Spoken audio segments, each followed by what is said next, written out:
SBS 뉴스입니다. 코로나19 신규 확진자가 나흘째 세 자릿수를 기록했습니다. 어제 하루 신규 확진자 127명이 추가돼 누적 확진자 수는 26,511명이 됐습니다.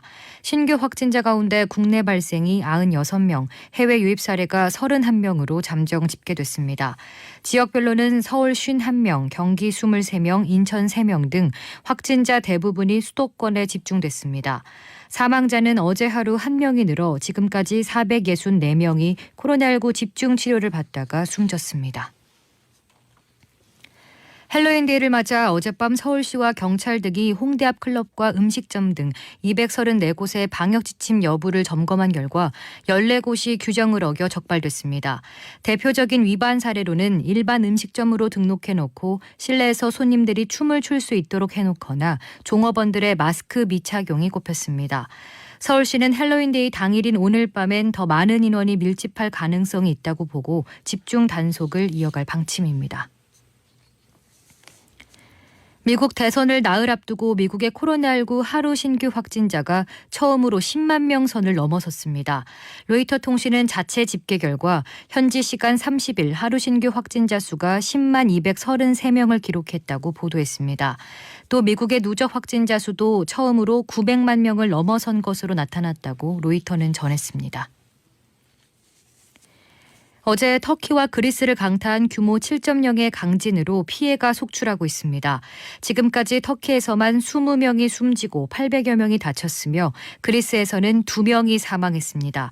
또 건물 20여 채가 무너졌고 수백 명이 아직 건물 더미에 묻혀 있어 피해자는 더욱 늘어날 전망이라고 현지 언론이 보도했습니다.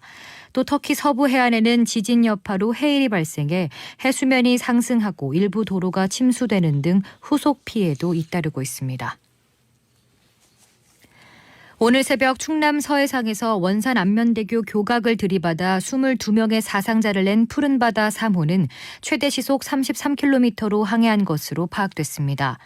해경은 선장이 동트기 전 낚시 포인트 선점을 위해 속도를 높인 것으로 보고 선장 A씨를 업무상 과실치사상 혐의로 입건한 한편 교량 아래를 통과할 때 지켜야 할 제한 속도가 있는지 등을 파악하고 있습니다. 앞서 푸른바다 3호는 오늘 새벽 4시 50분쯤 보령 오천항을 출발해 녹도 용섬으로 향하던 중 원산 안면대교 1번 교각과 충돌해 3명이 숨지고 19명이 다쳤습니다. 더불어민주당 정정순 의원이 오늘 오전 10시 50분쯤 검찰에 자진 출두했습니다. 정 의원은 4.15 총선에서 회계 부정을 저지르고 청주 시의원 등으로부터 불법 정치 자금을 수수하는 등의 혐의를 받고 있습니다. 검찰은 지난 8월 중순부터 8차례 출석을 요구했지만 정 의원은 개인 일정과 국회 일정을 이유로 불응해왔습니다. 법원은 지난 29일 국회에서 체포동의안이 가결된 지 9시간 만에 정 의원에 대한 체포영장을 발부했습니다.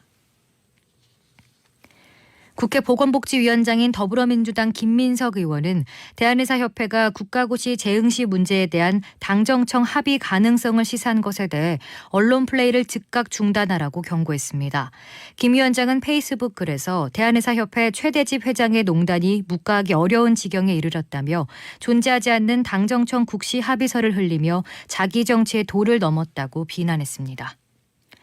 오늘 밤 중부지방은 대체로 흐리겠습니다. 수도권과 강원 영서 북부에는 산발적으로 빗방울이 떨어지는 곳이 있겠습니다.